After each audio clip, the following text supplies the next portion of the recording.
Pasukan Rusia berhasil melumpuhkan sistem peluncur roket HIMARS milik Ukraina dalam operasi militer yang dilancarkan di wilayah sebelah barat Kramatorsk. Rekaman operasi ini telah diunggah di saluran Telegram Rusia pada Sabtu 19 April 2025, memperlihatkan momen-momen penghancuran target secara langsung. Operasi tersebut dilakukan dengan bantuan drone pengintai yang mendeteksi keberadaan HIMARS. Setelah posisi target dipastikan, pasukan Rusia melancarkan serangan terkoordinasi menggunakan amunisi peledak presisi tinggi.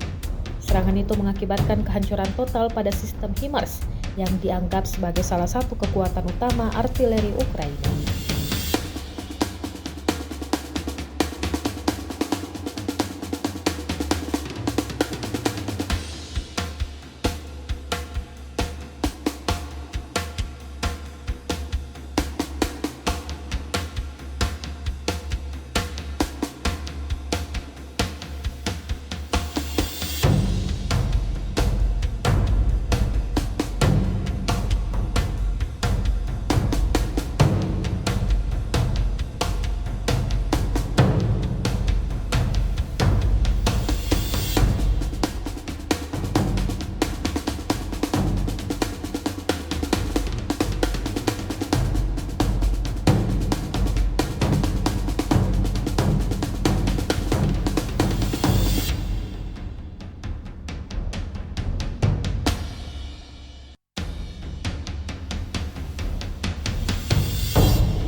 Download Tribun X sekarang, menghadirkan lokal menjadi Indonesia.